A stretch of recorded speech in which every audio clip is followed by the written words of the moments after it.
Hello and welcome all listeners to Xavier Newswire Live, the radio show that will catch you up on all the Xavier news from Ledgewood Drive to Dana Avenue and beyond. Today is August 31st, 2020, and we are bringing this show to you live on XUFM. I am your host, David Ludwig, and in this episode of Newswire Live, you'll get to hear the Newswire Multimedia crew bring you the rundown on Abby King-Kaiser, the new director of the CFJ, COVID-19's effect on the theater program, and more hot takes about campus. That's enough from me now. Let's get right into the show. At this time, I'll turn it over to Xavier Newswire's campus news editor, Joseph Cotton. Take it away, Joseph. As the 2012 fall semester is beginning at Xavier University, a former Presbyterian pastor pulls her car into the parking area behind the academic mall to begin her first day as campus minister. Thinking back to her first day, Reverend Abby King-Kaiser, the newly appointed director of the Center for Faith and Justice, recalled interacting with parking ambassador Jack Smith, who asked her how she found this job. 3 years into my first job, the church I was leading was closing, so I needed a new job. And my dad sent me a text message that Xavier was looking for somebody in campus ministry because, parents always want you to move to your hometown. And my first response was, Dad, they're Catholic. They're probably not looking for me. And he was like, no. It says they want a Protestant person. So I still feel really lucky that, because it was a really hard time in my life to feel like my first sort of, as we call them, real jobs, grown-up jobs, like my first job I had worked for was ending in a way that I didn't have control over. I wasn't looking for a job because I wanted to be. I was looking for a job because I had to be. And at that same time, Xavier was looking for a campus minister who's kind of fit my description. And so that definitely felt like a graced moment. It's funny because even on Jack, who sits at the parking booth, there's the booth on University. Yeah. I think it was my first day. He loves to stop people on their first day. And so he was he wanted to know where I was working and what I was doing. And, you're super nervous. And he was like, so how'd you find out about the job? And I was like, my dad. Plus at the time, to be fair, I look young. I looked even younger. I've been here 8 years. I was in my late 20s. So I kind of looked like a student. And he was like, your dad found the job for you? And I was like, doesn't sound as bad as you're making it sound. I promise I'm a real grown-up who's qualified to work here. King-Kaiser was born and raised as a Cincinnati local. She attended Finneytown High School, where she first became involved in Faith Works through the school service program. From an early age, King-Kaiser found herself thinking about how her choices would impact the world. We had a really excellent community service program. It was early in when schools were doing a lot of service and when people were thinking about it even as service learning as a part of a curriculum. But the teacher who started it was particularly good at not just taking us into the community, but really challenging us to ask hard questions about why are the needs present that need volunteers to fill them. What are the structures of poverty and racism that make that happen? And so I found myself being really challenged in high school to be thoughtful about how my individual choices of a career or the work I might do could impact the world. After high school, she attended Miami University in Ohio, where she majored in art and interdisciplinary studies. As a part of a semester-long internship in California, she worked with an after-school arts program through a church. It was there when she realized that a faith-based community could be an avenue for change in the world, a way to build community. King-Kaiser said, "These opportunities challenged me to ask the same vocational questions. How could what I do matter to the world, and what could my best gifts be?" King-Kaiser eventually went to the Pacific School of Religion in Berkeley, California, where she earned her master's in divinity and became ordained as a Presbyterian minister. However, becoming ordained wasn't the original plan. I was one of those people, I think it happens a lot to Protestants, who say things. I actually think people in a variety of disciplines do this. I want to go to law school, but I don't really want to be a lawyer. I just really like the law. Then you go to law school and you're like, oh, I do want to be a lawyer. So I went to a theological school that mostly trains pastors, but was like, I don't really want to be a pastor. I just want to study theology. And then I ended up being a pastor.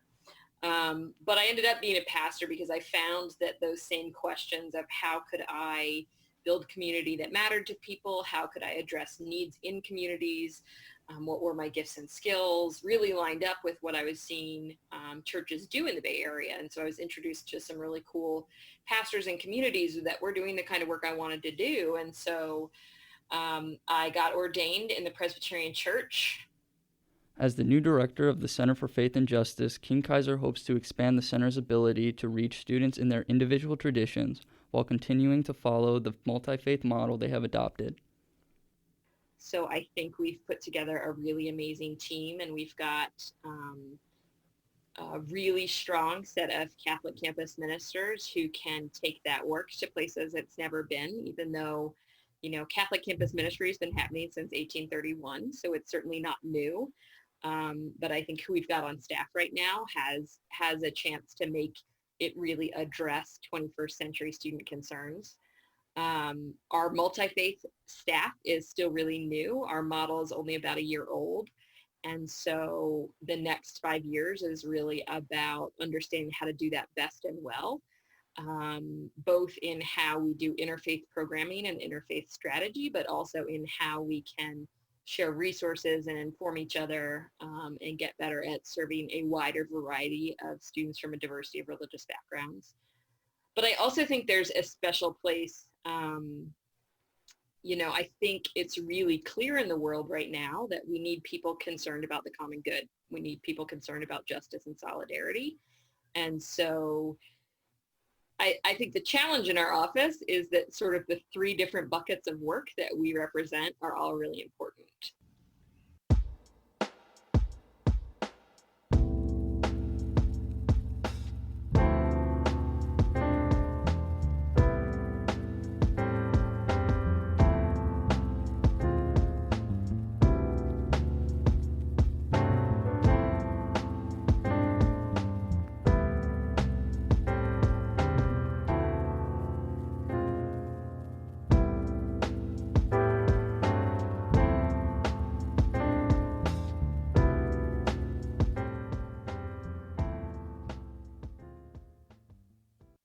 Feature on the print section. Joining me today, Alex Budzynski, managing editor for the Newswire. Welcome, Alex. Thank you, David. Thank you. It's wonderful to be here. So we are talking about the theater department today, yes? Yes, we are. Wonderful, wonderful. So just to start out, we'd like to hear a bit about your process for this story when you were writing it. How'd you first hear about it? What did you do to start out to find information? Did you interview anyone? Just take us through. Yeah, sure. So the story came to me at one of our Newswire meetings. Our A&E editor, Kate Farrell, pitched the story and said, I want to have a story written about the theater department and how it's adapting to accommodate COVID-19 guidelines. I think that, I also heard about the story in other ways, through friends who I have who are theater majors. Kate is a theater minor, and so I've talked to her about this in the past before she pitched the story. So it was a lot of through word of mouth. And then I think you can write a story about pretty much any department and how it's adapting to COVID-19 right now. That can be true for almost any department. You can write that about nursing, you write that about a science department, you can write that about an English department. So this is just one of those stories. In terms of what I did after this, I picked up the story. I went ahead and emailed people for interviews. So I emailed the director of the program, Stephen Skiles, and then I also ended up interviewing 3 students in the department, Liz Apollono, I did not say that correctly. Apollonio, yeah. Apollonio, thank you. Peyton Wright and Kelsey Schwarber. Oh, okay. Yeah. Yeah. And then for those who didn't get a chance to read the story, could you just give a really quick recap about the department's post-COVID plans? Yeah, sure. So the biggest change is that instead of doing main stage productions, which the department normally does, I want to say 6 or 7 of in a semester, they are adapting that and creating, what is it called? The Xavier Theater New Works Festival. So the department has been split up into groups of 10 students, and each little troupe has a few actors, a director, a producer, a stage manager, and then a professional theater mentor. David, are you in any of these? Yeah, I'm actually a story coordinator for one of them, dramaturg, yeah. Cool. So, and then they're writing their own stories and going to film them, and they're all going to be compiled together into this Fringe Festival, which will take place at the end of the semester. So that was the biggest decision that I reported on. And then I also touched on how singing, I mean, musical theater is a big part of the theater department and how that is changing, and how classes are changing in the theater department. You can't necessarily meet in person and be around each other acting and singing. So I spoke a little bit about this stagecraft class and how they were using innovative ways to still practice skill sets, but without meeting in person. Right. And you mentioned there was more you wished to include in the story, but you didn't have the space. Do you want to talk a little bit about that? Yeah, sure. So some exclusive stuff. Yeah. So the page prints are great, but they only have so much room for a story. So I actually had a number of other facts that I wanted to include in the story. One being, I asked pretty much everyone I interviewed what happened to the 3 shows that didn't get to run last year, that being Vagina Monologues, Voices for Change, and American Idiot. And this is directly quoting Stephen Skiles. He said that none of them were actually canceled. Voices for Change and Vagina Monologues continued working during the quarantine period at the end of the semester. And one of the outcomes of that was an original piece called Unmuted, which was inspired by the Vagina Monologues. Each of the students in that cast developed and wrote their own monologues and then filmed them, and then they were put together and then shown to the department. And American Idiot, which is the musical that was supposed to run at the end of the semester last spring, is actually still on. It's just postponed still, technically. Stephen even mentioned in his interview that he wanted to try to include the 3 seniors who were in the show when it eventually can happen. He originally was planning on September this year, but obviously that is not going to come to fruition. Instead, it will likely happen in the spring is sort of the general consensus I got, and if it doesn't happen, they'll reassess. Another thing that I found really interesting to report on is how first-year students, or one of the things I wanted to include but couldn't, was how first-year students are being treated in the department through all of this, because I cannot even imagine or begin to fathom what it's like being a first year at a college right now, let alone in a department that is heavily reliant on face-to-face, interpersonal, in-person meetings. And a department so tight as the theater department, like, how are you including those first-year students? So the director, Stephen Skiles, said, I've been having one-on-one meetings with them for the past couple of weeks since August, to try to get to know them, get to learn about them, talk with them, think about what they're struggling with. They also, each incoming student was given an upper class mentor in the department that they were meeting with throughout the summer to guide them through this transition process. And then each first year is also incorporated into these 10 small groups that I mentioned before for the Fringe Festival.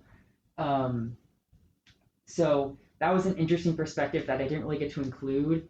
And then I also would have wanted to say something about how the upper class students that I interviewed felt about that. They said normally there's this big barbecue sort of meet and greet at the beginning of the semester where all the department gets together and it's fun and they get to meet the first years and get to mingle. But that obviously couldn't happen. And so one of the students I interviewed, I think it was Peyton, was like, I just feel like I don't know them. And that's sort of sad because they're such a tight community. They normally all know each other and include each other. And that's just really hard right now. And then the last thing that I really wanted to include, but again, wasn't able to, was how community and morale is being maintained through all of this in the department.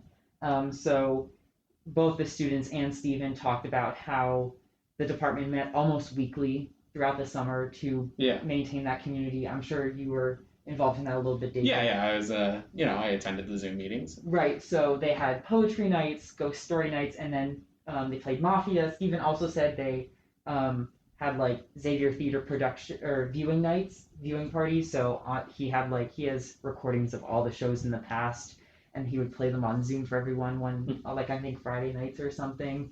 And that was a good way again to build morale and community. And then he also said he met regularly with the seniors in the spring just to see how they were doing and like sort of help them through again a difficult part where they weren't able to graduate. Yeah. I think that's all very good things to touch on, and I'm glad that you were able to talk about them now. Right. So, what do you think about the ways that the department, which is strongly based on these in-person experience, what do you think about the ways that they've been adapting over the semester? Right. So I personally think that given like how other students felt and how I feel after doing all this research and finding out all the information, the department is adapting quite well. One of the things that Liz said in her interview is that like theater in itself is an interpersonal medium, right? Like it's an interpersonal art that relies on audience interaction. It relies on community and bonding with others and building connections on stage. That chemistry that you talk about in the theater, and that just can't happen right now. And I think that the department as a whole is doing a really good job trying to relate as much of that as they can to Zoom digital worlds. Like this stagecraft class, they're like the tech director had like his iPhone taped or velcroed somehow to his face or his head and was like showing how he was using the shop and climbing up on the catwalks with his phone so that people could see that. And they're still doing one-on-one voice lessons. They're still, I think they said they're getting like some clear masks so during audition classes they could like see how they're using their mouths and their voices a little bit more intimately than you can with a mask on. But I will talk about this maybe in a minute, but the title of this piece is Theater Finds Ways to Survive. And like theater as a whole, and everyone mentioned this in their view, theater as a whole is sort of struggling right now, is struggling to stay afloat amidst this pandemic when people can't meet in large groups. And so I think as the department, they're doing a good job to build morale. The students still feel like they're connected somehow, even if it's not the same. Yeah, I think for me at least, one of the things of good that has kind of come out of this is that we've actually had some opportunities as a department that I don't think we would have had otherwise, because for lighting design class that I'm in, we actually are able to get Joe Beimer, a lighting designer from New York, to teach the class, and Right. we wouldn't have had that opportunity otherwise, and that's a very exciting thing to me. I do remember that, and some I forget who mentioned that in their interview. And even like musical theater studio class is being taught. They're bringing professionals in from the department, people who don't have regular work right now, and they're being able to teach this younger generation about their craft. And you're getting interpersonal experiences with those professionals that you necessarily wouldn't get when they're working. Mm-hmm. Yeah, it's very exciting, at least to me. Right, and I'm glad you feel excited about it. It means the department is doing a good job of trying to translate the passion of theater to its students still. Yeah. Do you think there's something that the rest of us can learn from how the department is adapting? I think I don't know if there's something that the rest of us can necessarily learn. What I'll talk about a little bit more instead is how I think people need to be cognizant of the fact that this department is one of the few that really has to change right now. The music department, the theater department, nursing, and some of the science classes are really the fields that are most impacted right now when you're trying to learn this. Like an English class, yes, it's maybe taught over Zoom. A history class, yes, it's maybe over Zoom. But that's still a pretty effective way to teach a lecture-based material. These in-person meetings are so important to those couple fields. And I think people don't realize that enough. So I think if there's one thing we can learn from this, it's that we need to be cognizant and aware that this is very much happening and affecting these students more than it is a lot of students. And I think that in the department there's this general consensus of we need to really take care of one another, and we also need to wear masks and stay 6 feet apart and not meet in big groups, because we want to be able to do this as soon as we can. We want to be able to put on production. We want to be able to meet again like we could. And it's really unfortunate that like the rest of the university or other college students in general in the nation might not realize how much is affecting those students right now. No, you raise a really good point about that kind of difference in change from some of the majors. Because speaking from the perspective of a theater and English double major, there is definitely that my English classes are generally the same. Sure, they are in a digital format some of the time, or in that kind of mixed format where some digital, some in person. But overall, the material is similar. But the theater classes, at least for me, I think, there is that change. Right. It's not like you can go into the shop and build a set piece right now. That cannot happen. You can't go to the soundboard and lighting board and learn all the different ways to mix sound and play with light design. Like it doesn't happen in the same way, and that really can affect what comes next for these theater students. So yeah, I definitely I appreciate you including your personal insights, but I know like me as a comm major, like yes, my classes are online, but me as a music student, my classes have really, really had to adapt right now. It's I think it's something we're all kind of figuring out. Based on your conversations with people in the theater department, do you think that there's any uncertainty about future jobs in the industry post-COVID, and how heavy are those concerns weighing on the department's outlooks in general? Absolutely. So I think that this has to be approached from two different angles. One from Stephen's point of view, and as an administrator and the director of the program, one from the student's point of view.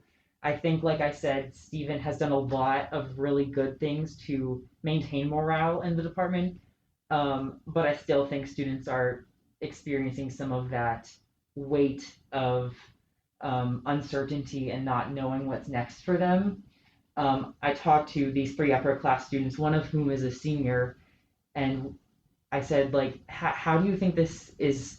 I can't remember the exact words of the question, but essentially, like, how do you feel looking at job opportunities for theater right now? And they're like, well, they're pretty much non-existent. So I think Liz is like a stage management focus or a tech focus. She's a tech focus, right? So like she is saying, she told me that she's like looking for alternative ways to use that tech knowledge in different fields, right? So maybe that's running sound for a campaign, like a presidential campaign.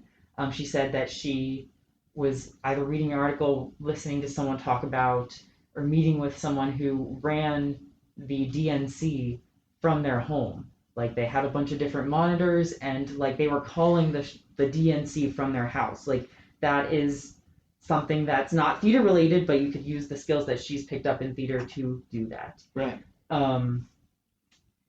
I think that for acting majors, it's looking more into digital options. I know that they all sort of said like that theater itself could very much change, and that could mean like literally like recording productions on Zoom, and that's like a new way of doing theater, right? So I think that they're definitely experimenting and trying to think outside the box of ways that their major can be applied to different jobs in the future.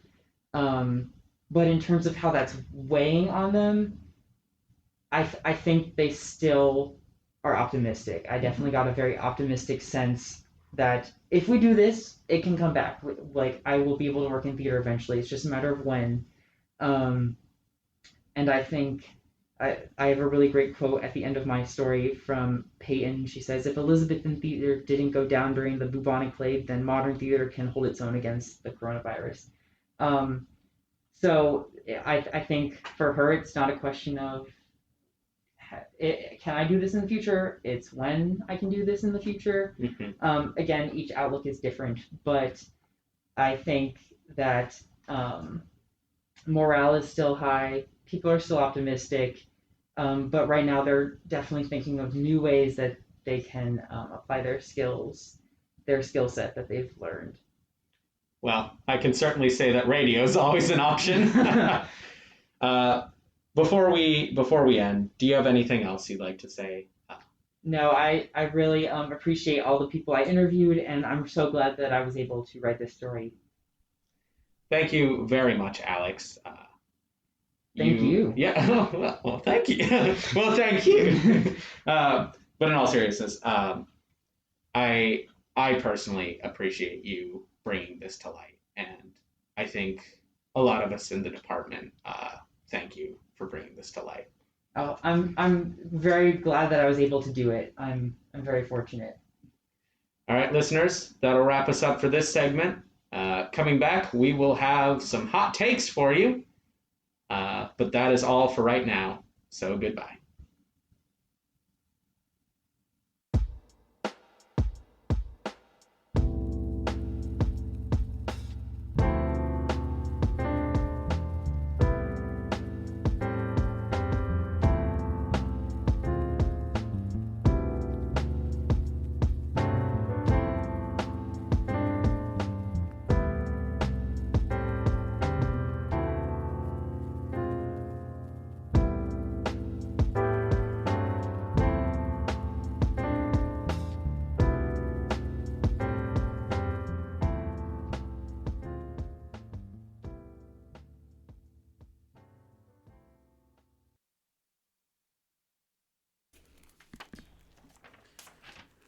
Welcome back, listeners. If you have any thoughts or feedback for the Newswire Multimedia crew, send them to the managing multimedia editor, Hunter Ellis, at ellish2@xavier.edu. That's ELLISH2@xavier.edu. You can now find Newswire Live episodes on YouTube. Search Xavier Newswire to find our channel. Now, in our pursuit of keeping you all informed, every week Newswire Live will be updating listeners on the status of COVID-19 on campus. As of August 30th, there are a total of 24 cases in the Xavier community. 1 employee and 23 students have active positive cases. 5 are isolated on campus, with the remaining 18 being isolated off campus. Now, it's time for the return of a segment we did last week, welcoming back Will Pembroke, our multimedia managing editor, Will Pembroke, for Hot Takes. Hi, Will. Good to talk to you, David. Now, I hear you got a couple for us this week, too, in fact. I do have 2.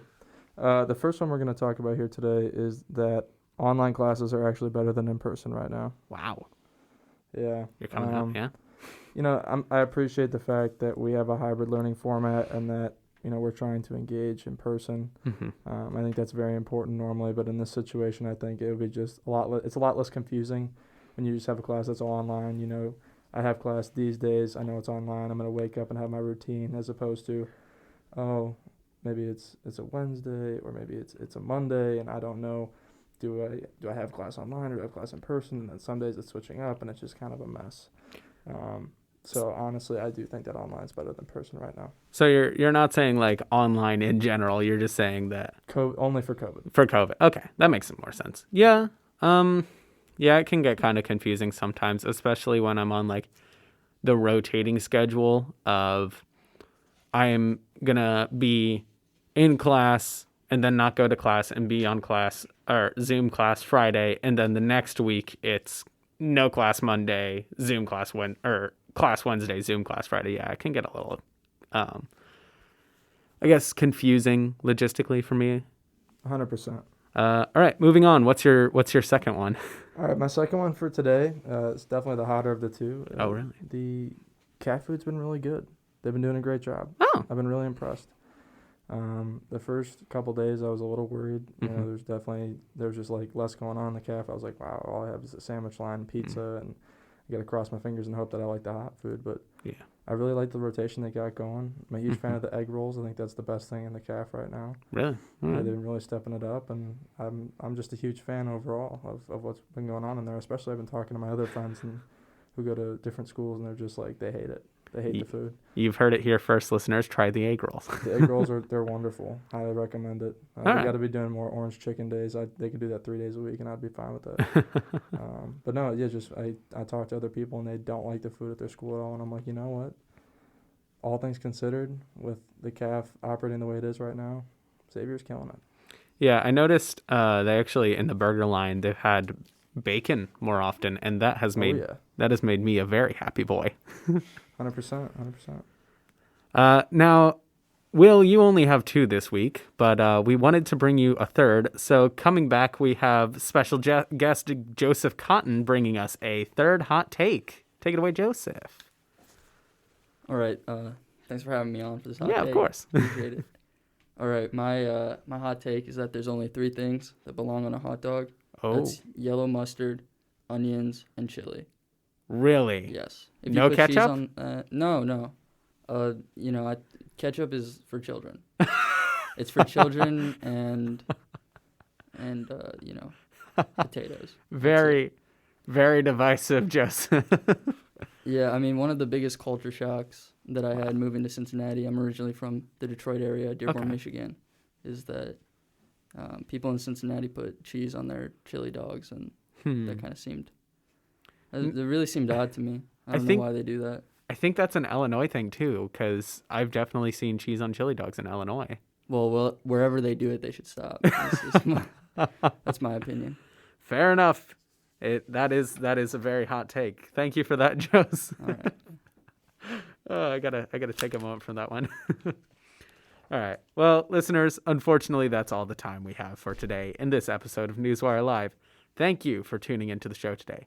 If you have any thoughts or feedback, questions, suggestions, comments, or concerns for the Newswire Multimedia crew, send them to Managing Multimedia Editor Hunter Ellis. Again, that's ellish2@xavier.edu, ELLISH2@xavier.edu. We would like to give a special thanks to Carolyn Youngquist, a senior music education major at Xavier, who produced the music heard on today's show. At this time, we'd also like to give a shout out to our staff and guests who made this episode possible. Multimedia Editor Hunter Ellis, Multimedia Managing Editor Will Pembroke, and our Managing Producer Nick Walker. Without all of you, this show wouldn't be possible. A special thanks to Newswire Campus News Editor Joseph Cotton and Newswire Managing Editor Alex Budzynski for their wonderful additions to this week's episode. You can now find the Newswire Live episodes on YouTube. Search Xavier Newswire to find our channel. And don't miss our next episode, which is Monday at 7 p.m. Until next time, this is David Ludwig, wishing you a wonderful evening and signing off.